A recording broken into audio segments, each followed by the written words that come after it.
Jesus manso e humilde de coração, fazei o nosso coração semelhante ao vosso.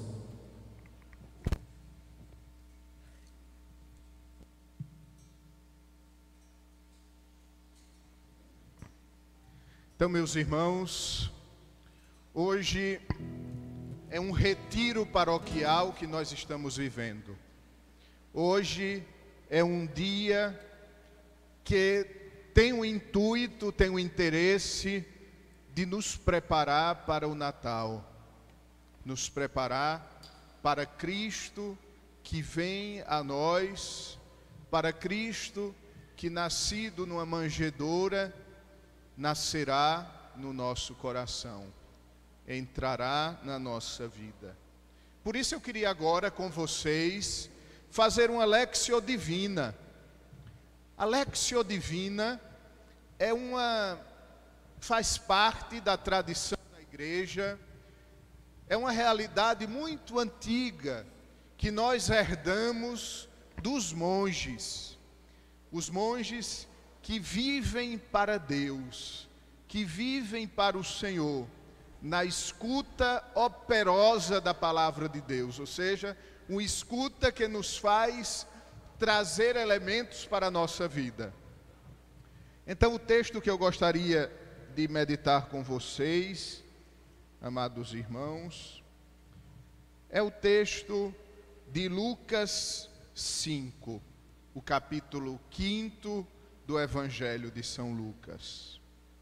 A pesca milagrosa. A Lectio Divina, ela tem 4 passos. O primeiro passo da Lectio Divina é a leitura, é a Lectio. Ler e compreender o que o texto diz em si. Depois da Lectio, nós temos outros passos, mas eu vou indicando os passos à medida que eles forem aparecendo para que a gente aproveite melhor. Então vamos ler a palavra de Deus, mas é uma leitura que nos fará degustar a palavra de Deus. A palavra de Deus não é algo para tomarmos conhecimento. A palavra de Deus não é a leitura de um jornal que nos coloca em contato com uma notícia, com um fato. A leitura da palavra de Deus é um encontro com uma pessoa. E esse encontro, nós devemos estar atento aos detalhes, nós devemos estar atento às circunstâncias. É uma leitura orante da palavra de Deus.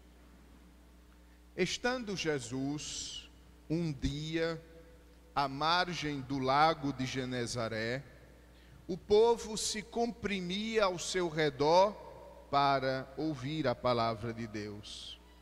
E vendo 2 barcas estacionadas à beira do lago, pois os pecadores haviam descido delas para consertar as redes, subiu a uma das barcas, que era de Simão, e pediu-lhe que se afastasse um pouco da terra, e sentado da barca, ensinava ao povo.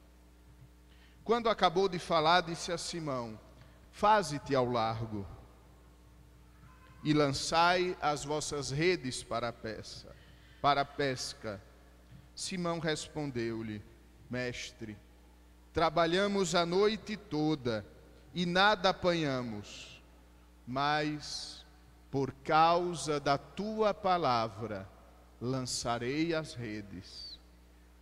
E feito isso, apanharam peixes de tanta quantidade que a rede se lhes rompia. Acenaram aos companheiros da outra barca para que viessem a ajudar. Eles vieram e encheram ambas as barcas, de modo que quase iam ao fundo. E vendo isso, Simão Pedro caiu aos pés de Jesus e exclamou: retira-te para longe de mim, Senhor, porque sou um homem pecador. É que tanto ele como seus companheiros estavam assombrados por causa da pesca que haviam feito. O mesmo aconteceu a Tiago e João, filhos de Zebedeus, que eram companheiros.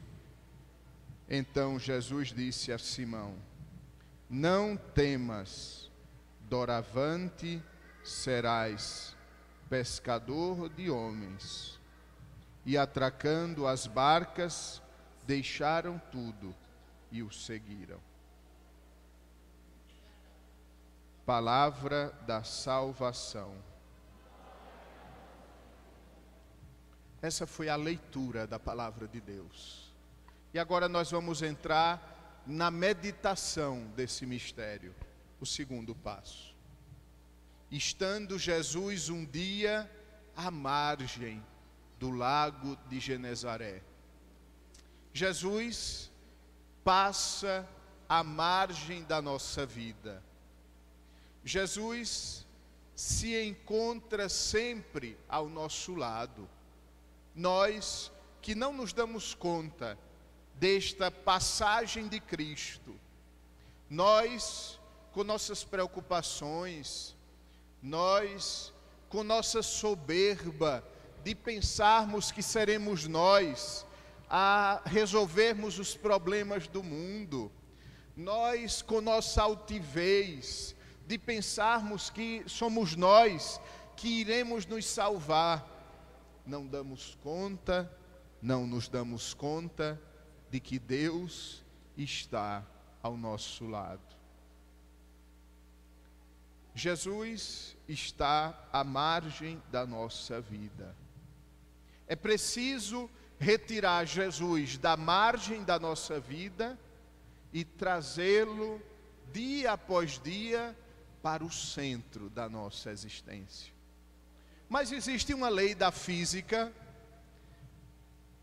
que eu espero que vocês lembrem, que diz o seguinte: dois corpos não ocupam o mesmo lugar no espaço.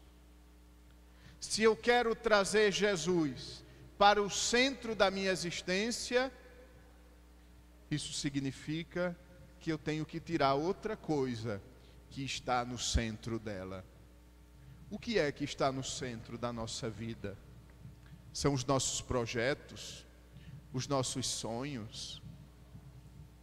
Será que está no centro da nossa existência aquilo que nós queremos para a nossa vida, enquanto deveria estar no centro da nossa existência aquilo que Deus quer para mim?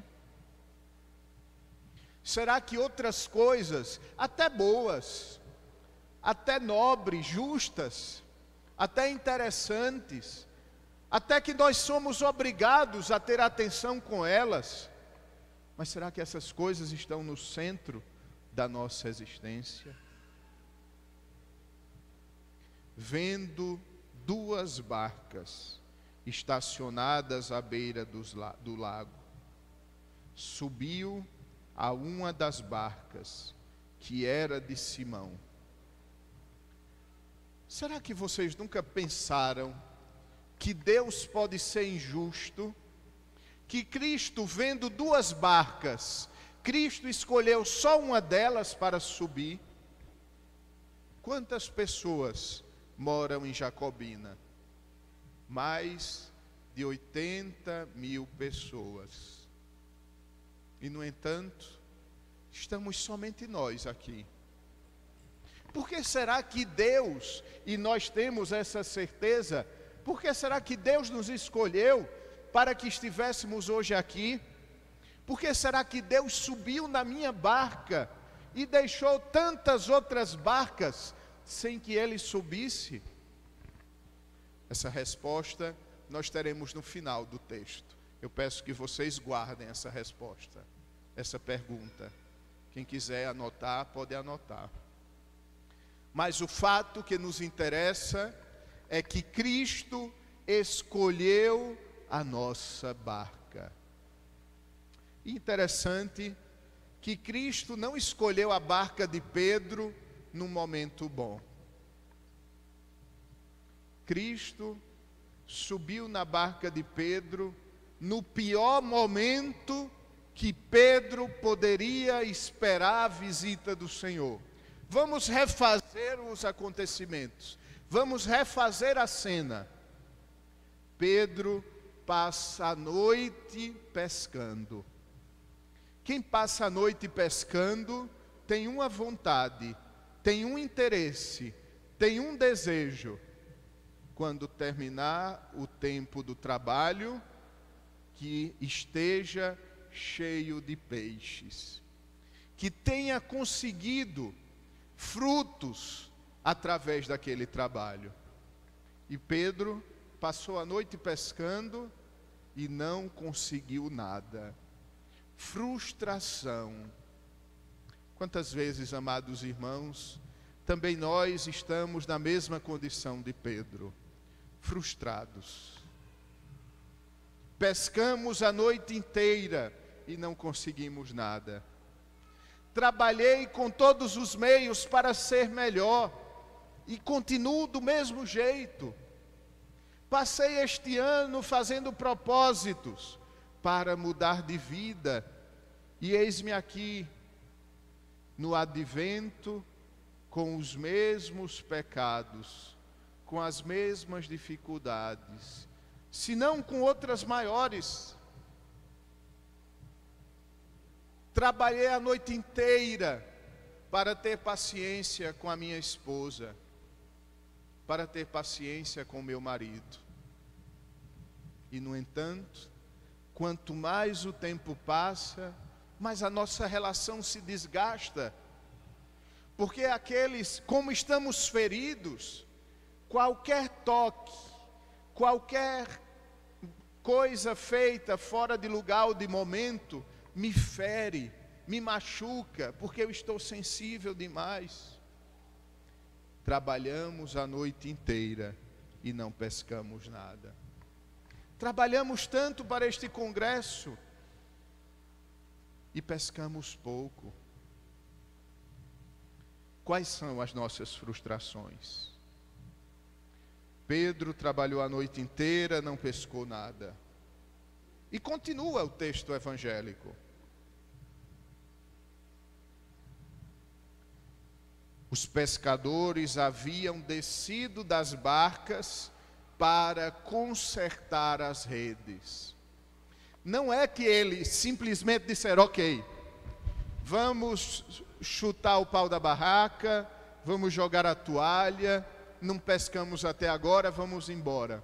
Eles tinham tentado tanto pescar, tinham jogado tantas vezes as redes, tinha vindo pedras, paus, todo tipo de coisa que poderia existir naquele lago, menos peixe. Tinham tentado tanto, que romperam as redes, que rasgaram as redes. Não só estão frustrados, porque não conseguiram pescar, como, ainda pior, estão consertando as redes.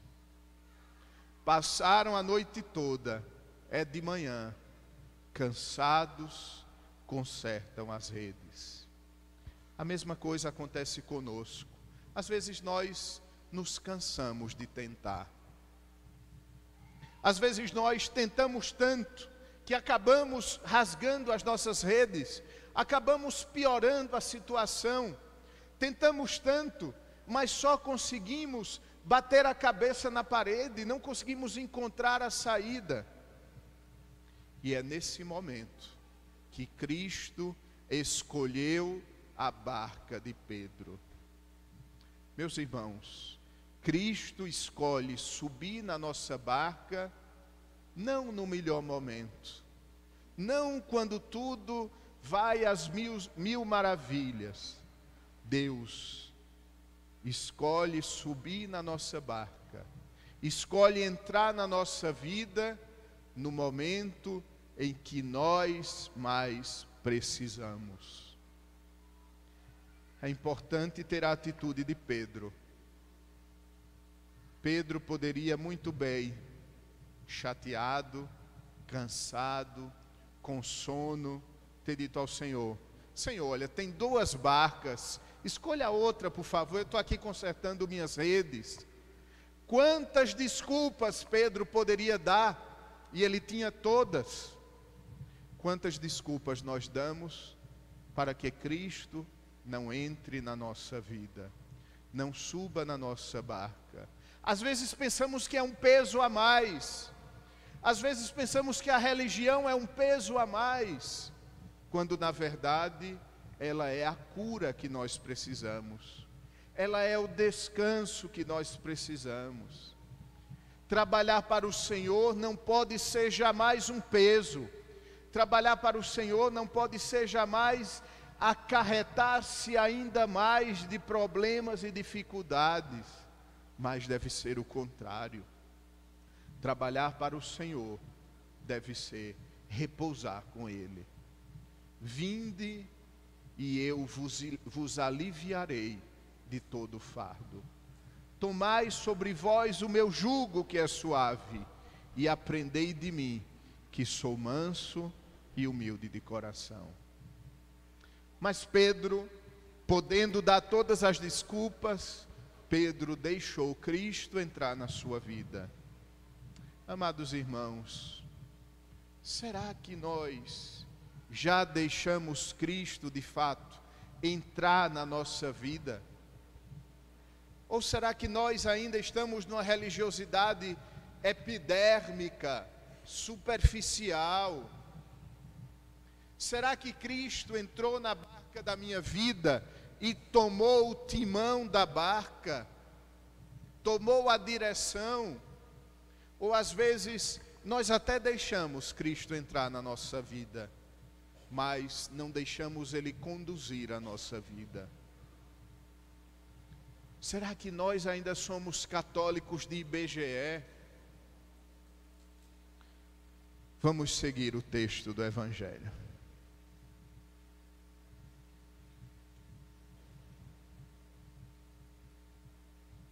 Subiu a barca, que era de Simão, e pediu que se afastasse um pouco da terra. Sim, meus irmãos, a primeira coisa que Deus faz quando entra na nossa vida, Ele pede que a gente se afaste um pouco do mundo. Não totalmente, mas um pouco.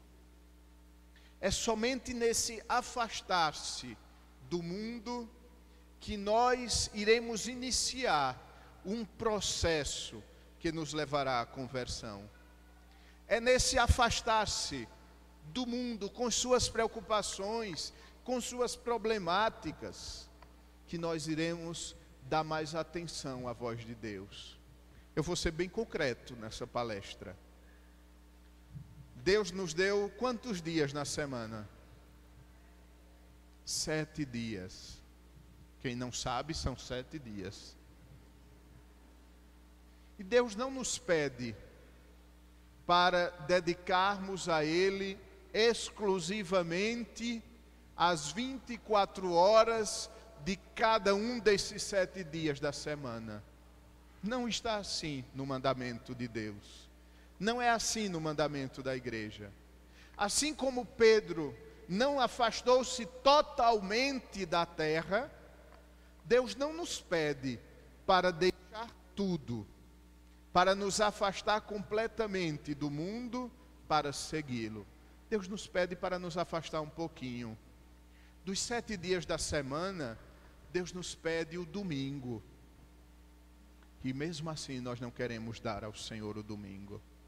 Mesmo assim nós pensamos que vir à missa já é santificar o domingo, quando na verdade vir à missa é uma das atitudes para santificar o domingo, é a mais importante, é a mais basilar, é a mais fundamental, mas não é o tudo.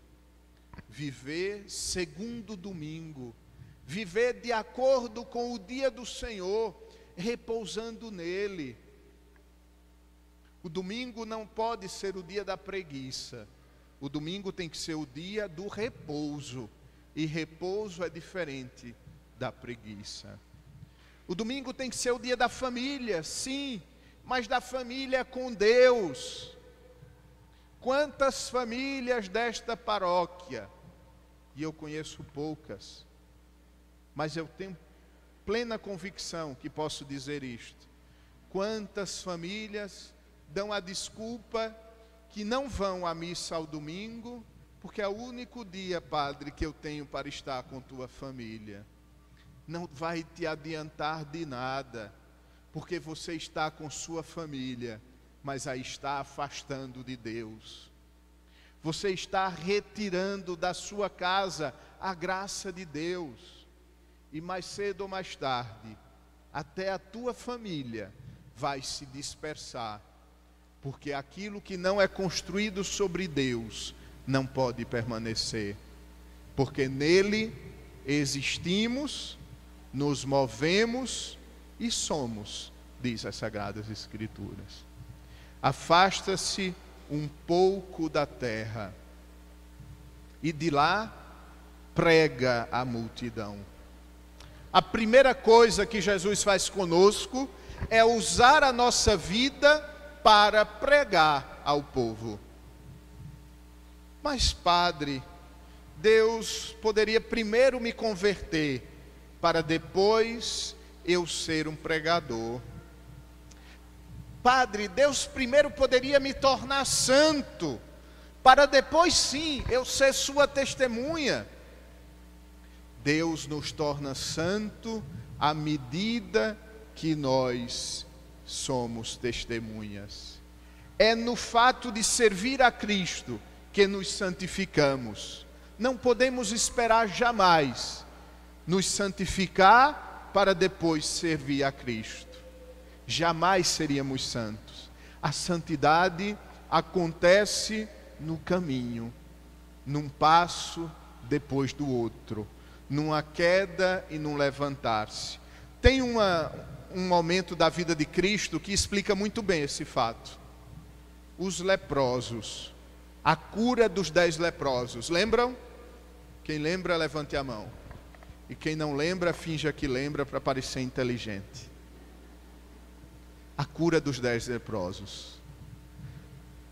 Cristo encontra-se com os 10 leprosos e Cristo diz: vai apresentar-te ao sacerdote.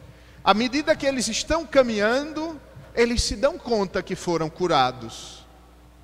É à medida que nós caminhamos para Deus que nos damos conta também nós que estamos nos santificando, que já não nos atrai mais aquelas mesmas coisas que nos atraíam antes, que já não enchem mais o nosso coração, aquelas coisas que mais cedo ou mais tarde, antigamente, melhor dizendo, tinha nos atraído completamente, assim como a luz que atrai a mariposa para depois matá-la com o seu calor.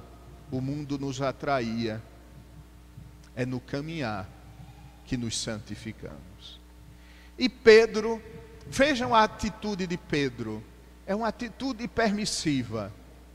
Permite que Cristo suba na sua barca, permite que Cristo pregue da sua barca, afasta-se da terra como Cristo mandou. Até aqui, parece que Pedro está se deixando levar. Até aqui parece que Pedro está de fato correspondendo à graça de Deus. Até que Pedro escuta de Cristo uma outra proposta. Quando acabou de falar, disse a Simão: faze-te ao largo e lançai as vossas redes para a pesca.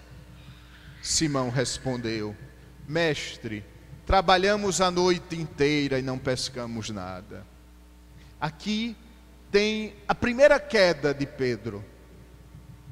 Enquanto Cristo pedia de Pedro coisas pequenas, Pedro foi deixando. Enquanto Cristo pedia coisas de Pedro que na verdade não empenhavam completamente a sua vida, Pedro deixou, igual a cada um de nós. Enquanto Cristo pede o que nós queremos dar, nós deixamos que Ele peça. Enquanto Cristo nos pede aquilo que para nós não nos custa, Não custava para Pedro, Jesus subir na sua barca, afastar-se um pouco da terra, pregar de lá. Ele estava falando para o povo, não era para ele. Enquanto não nos custa dar algumas coisas, nós deixamos. Mas quando Deus pede algo maior, aí nós começamos a dar todas as desculpas possíveis. Mestre, trabalhamos a noite inteira e não pescamos nada. Senhor, quem entende de pescaria sou eu. Eu sou um pescador há tanto tempo. Eu trabalhei a noite inteira. A noite é o momento de pescar, não é durante o dia. Durante o dia os peixes percebem o aproximar-se da barca. Os peixes conseguem perceber a rede que lhe é lançada. É durante a noite. E este lago eu conheço. Eu nasci aqui. Este lago faz parte da minha vida. O Senhor está vindo de fora. O Senhor é lá de Nazaré, de Belém. Eu sou daqui de Cafarnaum, pertinho desse lago, eu conheço. Porém, Pedro, pela graça de Deus, Pedro diz, ok, humanamente eu sei que isso é impossível. Humanamente eu sei que não vai dar certo. Mas Pedro dá o salto na fé. Mas em atenção à tua palavra, eu lançarei as redes. Aqui é que está a fé de Pedro. Meu irmão, enquanto for lógico fazer as coisas para Deus, não é fé ainda, é lógica. Enquanto for tranquilo, não é fé. Enquanto 2 mais 2 forem 4, não precisa de fé, é matemática. A fé é quando Deus nos pede o impossível.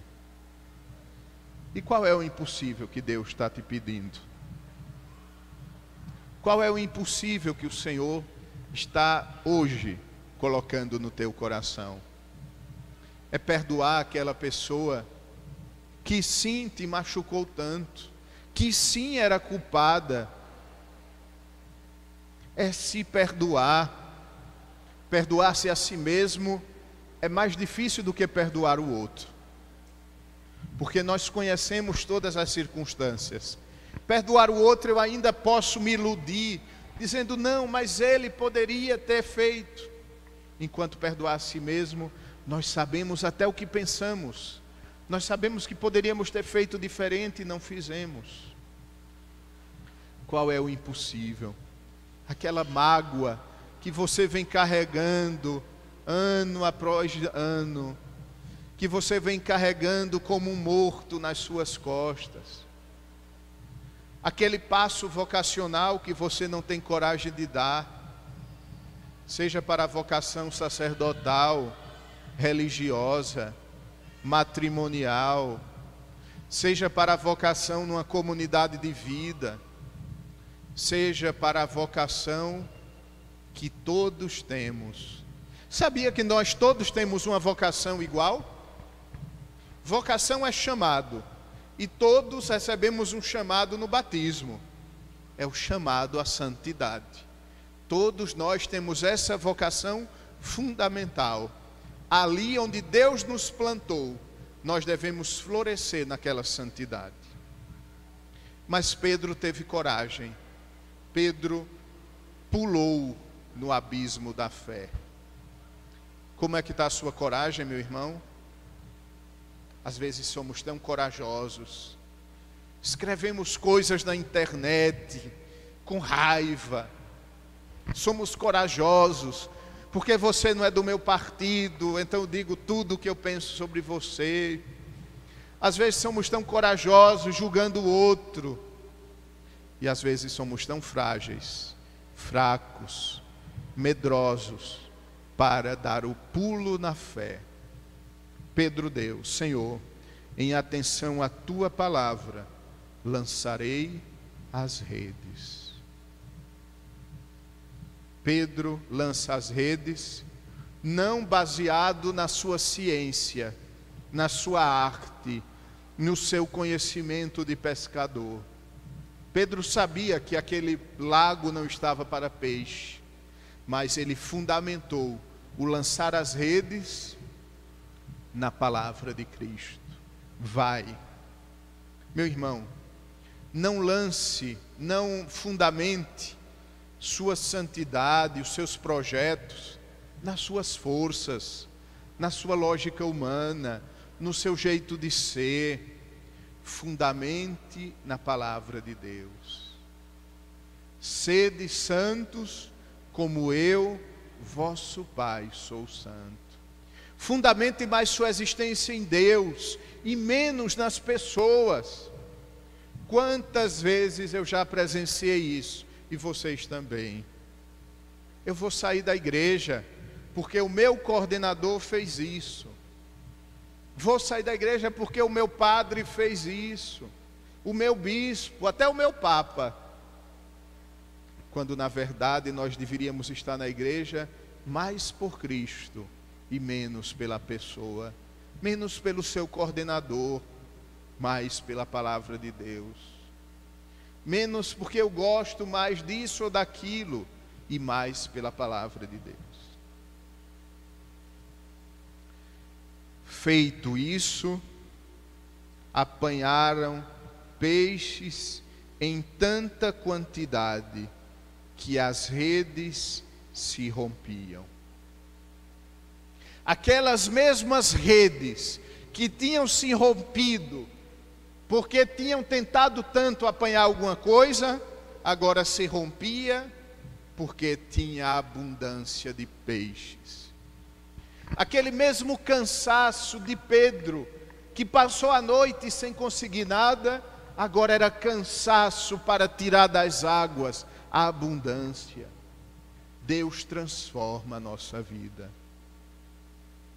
Deus é capaz de, num mar sem peixe durante o dia, fazer o que nós não poderíamos fazer de acordo com a lógica natural das coisas. O que Pedro não tinha conseguido colocar na sua conta é que Deus é onipotente, é que Deus pode tudo. Meu irmão, minha irmã, o que você talvez não colocou na sua conta é isso, é que Deus é todo poderoso, é que Deus pode te curar desta doença, é que Deus pode curar o teu marido, a tua esposa, é que Deus pode te dar a força para continuar sofrendo com Ele, para chegar no céu. É que Deus é onipotente. Nós às vezes temos, isso faz parte de todo ser humano e de todas as culturas. Nós temos a capacidade de predicar a Deus atributos humanos. Deus não é como nós. Deus, Ele é todo poderoso. Aquilo que é impossível para os homens é possível para Deus. O nosso Deus é o Deus dos impossíveis. Qual foi a pergunta que eu pedi para vocês deixarem em stand-by, para lembrar depois?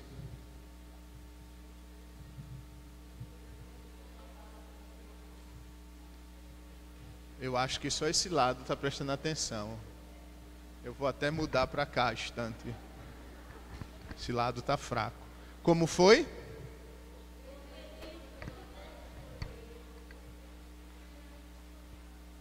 Por que Jesus escolheu a nossa barca? Tinha duas barcas.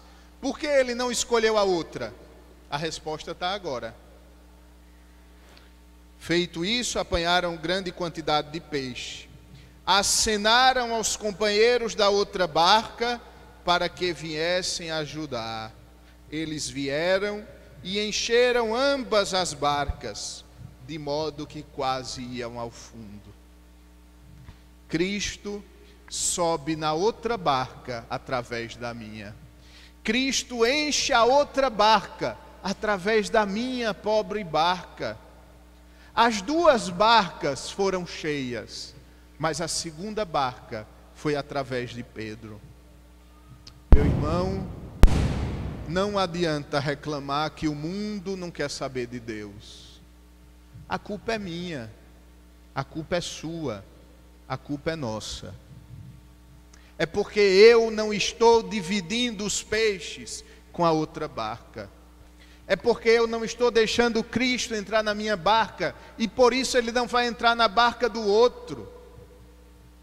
É porque eu estou fazendo como Jesus disse que os fariseus faziam. Jesus disse: vocês não entram e não deixam os outros entrarem. Quantas vezes nós somos mesquinhos com as coisas de Deus? Quantas vezes nós somos legalistas demais? Padre, o senhor viu? Fulaninho entrou de short na igreja. Padre, eu fecho a igreja no domingo porque eu não quero que os turistas entrem na igreja de short. Você não quer que as pessoas se encontrem com Cristo. Você não quer que as pessoas tenham encontro com Cristo por alguns centímetros de pano. O passo seguinte é o de fazer com que as pessoas compreendam que a igreja é a casa de Deus e precisamos ir com respeito. Mas não adianta fechar a porta. Muitos não entram e não deixam os outros entrarem. Papa Francisco, numa das suas frases maravilhosas, ele disse assim: ele disse que a igreja não pode ser jamais, deixa eu lembrar da palavra exata que ele usou, uma alfândega. A igreja não é alfândega. Alfândega é quando alguém vai passar com algo que trouxe de outro país. Então ali tem que analisar, tem que ver se pode, se não pode. Às vezes nós fazemos uma alfândega para as pessoas entrarem.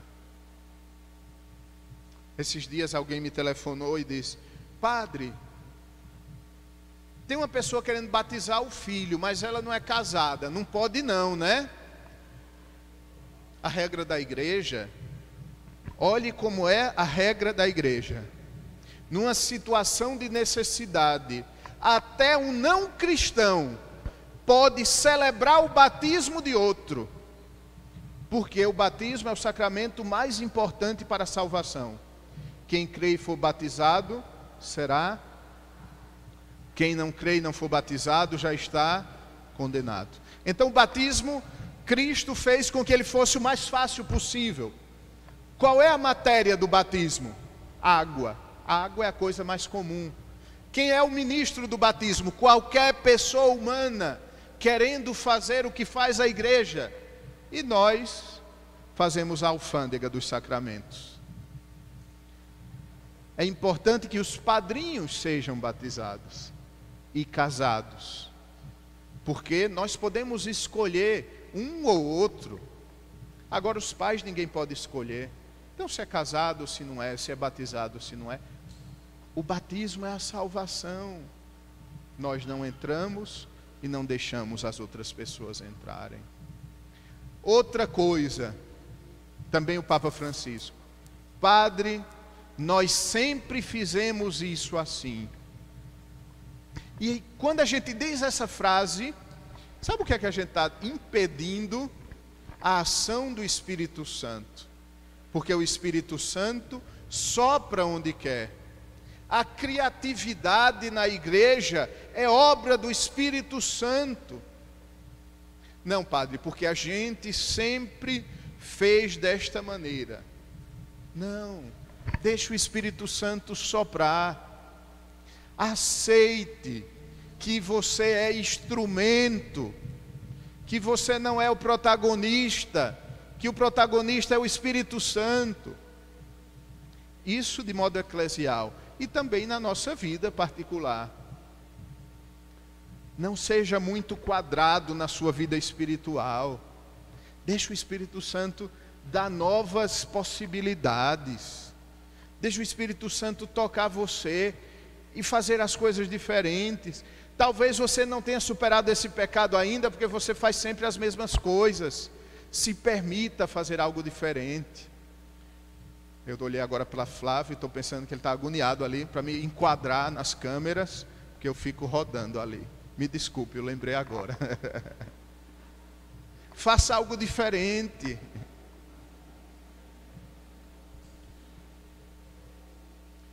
As duas barcas foram cheias. Talvez a barca do teu vizinho só vai ser cheia no dia que a sua for cheia. Tão cheia que vai transbordar.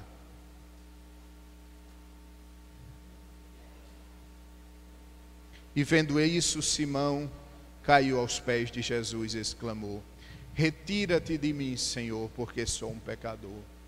Até agora Pedro estava muito comportado. Até agora Pedro estava se deixando levar pela história. Quando Pedro vê a obra de Deus, Pedro cai ao chão. O que significa cair ao chão? Pedro se dá conta que ele é terra, que ele é barro. A palavra humildade, na sua origem, vem de humus, que significa terra. A humildade é a gente se dá conta que a gente é terra. Como é que começa a quaresma? Lembra-te que és pó e que ao pó haverás de voltar. Diante de Deus nós caímos por terra. Aqui a importância da genuflexão. A genuflexão tem dois sentidos. O primeiro é de adoração ao Senhor. Eu me curvo em adoração. O segundo sentido é de humildade. Eu me torno mais próximo da terra, daquilo que eu sou. E eu me dou conta que Deus é Deus e eu sou barro, eu sou pó. Pedro cai em si. E quando Pedro cai em si, ele diz o quê? Obrigado, Senhor, porque me santificaste. É isso que ele diz? Vá embora, Senhor, porque eu sou pecador. Quando a gente se encontra com Cristo, a gente se dá conta do nosso pecado. Cristo é a luz do mundo. Imagine se Paulinho tivesse que limpar essa igreja no escuro. Ele ia sair pensando que a igreja estava limpa. Quando a gente chegasse no outro dia que acendesse as luzes, nós íamos ver que a igreja não está limpa. Quanto mais a gente se aproxima da luz, mais a gente se dá conta das nossas manchas, dos nossos pecados, das nossas dificuldades, dos nossos problemas. E aqui pode acontecer uma tentação do demônio. A gente pode pensar que a gente não está avançando, porque a gente está se vendo mais pecador. Quanto mais a gente se aproxima de Cristo, mais a gente se vê pecador. Então não adianta. E o demônio pode nos sugerir: ei, vai embora, não está adiantando muito não. Joga a toalha. Mas o fato é o contrário. É porque você está se aproximando muito da luz que você está se reconhecendo pecador. Leia a história de Santa Teresinha. Ela se achava a maior pecadora do mundo. E é a maior santa do mundo. Imagine na pureza. Quanto mais santo é uma pessoa, mais ela se reconhece pecadora. O mesmo acontecera com Tiago e João, filhos de Zebedeu, que eram seus companheiros. O mesmo acontece com os outros. O mesmo acontece comigo e com vocês. Nos damos conta de que somos frágeis, pequenos, pecadores e queremos nos afastar. Não deixe o demônio sugerir isso a você. Quanto mais o demônio sugerir que você tem que se afastar da igreja porque você é pecador, que você tem que se afastar da comunhão porque você é pecador, aproveito para explicar uma coisa. Veja bem, o que nos afasta da comunhão é o pecado mortal. Os outros pecados, eles não nos afastam da comunhão. A comunhão é remédio, não é prêmio. Senhor, eu sei que comungo não porque mereço, comungo porque preciso de Ti.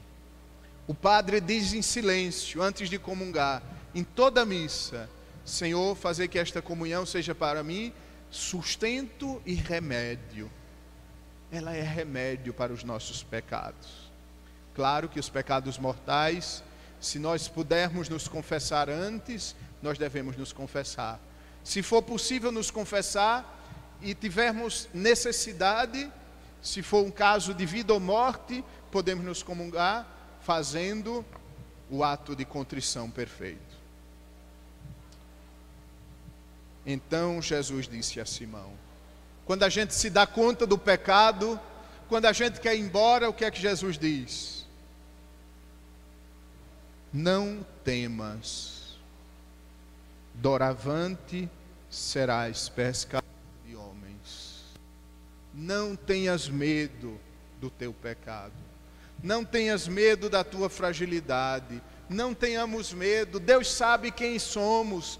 Diz um texto da Sagrada Escritura, um dos mais bonitos que eu acho. Deus sabe e conhece o pó da terra do qual fomos feitos. Não temas. Doravante eu te farei pescador de homens. Encontrar-se com Cristo nunca pode ser um benefício para si. Eu me encontrei, estou muito bem, muito satisfeito, vou à missa, rezo o terço, me confesso, tenho todos os sacramentos. Quem se encontra com Cristo se torna missionário, leva o outro. E Jesus conta isso de modo muito bonito nas parábolas de São Lucas, da misericórdia. Quando a mulher encontra a moeda perdida, o que é que ela faz? Ela varreu a casa, acendeu as lâmpadas, encontrou a moeda perdida. O que é que ela faz? A senhora sabe, mas deixa eu apresentar. Isso aqui chama-se Bíblia, viu? Você pode até ler na sua casa. Padre, o senhor não trouxe nem a Bíblia do senhor, peguei emprestado. Tem até uma conta aqui, muito bem. Ela comemora, ela chama as amigas. Ivan Tuan é um cardeal, um dia vamos falar mais sobre ele. Ele diz que Jesus tinha defeitos. E um dos defeitos de Jesus era não saber de economia. Ora, a mulher estava preocupada porque perdeu a moeda. Quando ela encontra a moeda, ela gasta a moeda fazendo a festa. Mas o que Jesus quis dizer, na verdade, é: quando a gente encontra algo precioso, a gente quer dividir com os outros a alegria. Quem se encontra com Cristo, automaticamente o transmite para os outros. Bento XVI disse em Aparecida: a igreja não cresce por proselitismo, ela cresce por atração. Nós nos tornamos tão enamorados de Cristo que nós atraímos as outras pessoas. E agora sim, e atracando as barcas à terra, deixaram tudo e o seguiram. Esse evangelho parece aquele filme francês que termina, que a gente não entende o término. Vamos refazer a história. Pedro tenta pescar a noite toda, não consegue. Cristo entra na barca de Pedro. Pedro deixa Cristo agir. Cristo faz um milagre, eles pescam muito. E agora eles deixam tudo e seguem Jesus. Começou eles querendo pescar. E agora eles deixam tudo. Porque eles tinham encontrado algo muito mais valioso do que aqueles peixes. Eles tinham encontrado sentido para a vida. Meus irmãos, vocês sabem qual é o país, ou quais são os países onde mais existem suicídios? São os países do norte da Europa. Os países mais ricos, mais desenvolvidos, mais alfabetizados, mais instruídos, onde o nível de vida é o melhor do mundo. E as pessoas se matam mais. Porque também são os países mais ateus. A única coisa que dá sentido à vida é Cristo. Não é a barca cheia de peixes. Ontem eu gostei muito do simpósio, porque Tito Genilton nos fez meditar uma coisa muito importante. Antes, a escola preparava as pessoas para irem para o céu, para serem completas. Hoje, as escolas preparam as pessoas para ter dinheiro. E dinheiro não é tudo. É importante, é bom. Deus quer que a gente se desenvolva em todos os sentidos, até mesmo economicamente, mas isso não é o tudo. Eles deixaram tudo, porque tinham encontrado tudo. Meu irmão, se você ainda não deixou tudo, é porque você não encontrou tudo. Jesus, contando outras parábolas, ele diz: o que é o reino dos céus? O reino dos céus é como um homem que encontra um grande tesouro. Ele vai, vende tudo que tem para adquirir o tesouro. O nosso tesouro é Cristo. E nós devemos nos desfazer de tudo para estar com Ele. E o tudo você sabe o que é. Que São José, amados irmãos, nos ajude e nos ilumine. Essas foram as duas primeiras partes. A leitura, a meditação. As duas últimas partes vamos fazer depois. E cada um vai fazer sozinho. Que é a contemplação. Trazer para a vida o que nós ouvimos. E depois a oração, que é responder ao Senhor de acordo com o que Ele disse. Fiquemos de pé e olhemos para a imagem de Nossa Senhora. Mãezinha do céu, eu não sei rezar, eu só sei dizer que eu quero te amar. Azul é teu manto, branco é teu véu. Mãezinha, eu quero te ver lá no céu. Mãezinha, eu quero te ver lá no céu. O anjo do Senhor anunciou a Maria, e ela concebeu o Espírito Santo. Ave Maria, cheia de graça, o Senhor é convosco. Bendita sois vós entre as mulheres, e bendito é o fruto do vosso ventre, Jesus. Santa Maria, Mãe de Deus, rogai por nós, pecadores, agora e na hora de nossa morte. Amém. Eis aqui a escrava do Senhor. Faça-se em mim segundo a vossa palavra. Ave Maria, cheia de graça, o Senhor é convosco. Bendita sois vós entre as mulheres, e bendito é o fruto do vosso ventre, Jesus. Santa Maria, Mãe de Deus, rogai por nós, pecadores, agora e na hora de nossa morte. Amém. E o Verbo se fez carne E habitou entre nós. Ave Maria, cheia de graça, o Senhor é convosco. Bendita sois vós entre as mulheres, e bendito é o fruto do vosso ventre, Jesus. Santa Maria, Mãe de Deus, rogai por nós, pecadores, agora e na hora de nossa morte. Rogai por nós, Santa Mãe de Deus, para que sejamos dignos das promessas de Cristo. Oremos. Derramai, ó Deus, a vossa graça em nossos corações, para que nós que conhecemos pela mensagem do anjo a encarnação do vosso Filho, cheguemos por sua paixão e cruz à glória da ressurreição. Pelo mesmo Cristo, nosso Senhor. Amém. Amém. Glória ao Pai, ao Filho e ao Espírito Santo. Como era no princípio, agora e sempre. Amém. Glória ao Pai, ao Filho e ao Espírito Santo. Como era no princípio, agora e sempre. Amém. Glória ao Pai, ao Filho e ao Espírito Santo. Como era no princípio, agora e sempre. Amém. Rogai por nós, Santa Mãe de Deus, para que sejamos dignos das promessas de Cristo. Amém. Santo anjo do Senhor, meu zeloso guardador, se a ti me confiou a piedade divina, sempre me reges, me guarde, me governe, me ilumine. Amém. São José Operário, rogai por nós. São José Operário, rogai por nós. São José Operário, rogai por nós. Então a gente vai dar uma parada para o almoço agora. O pessoal pediu para avisar, né, que ainda tem lanche. E quem não adquiriu também a sua ficha para o almoço pode pegar lá no caixa. À tarde, a programação é novamente o louvor, mais uma pregação. Teremos o texto da misericórdia, adoração e encerramos com a Santa Missa. Então, bom almoço para vocês.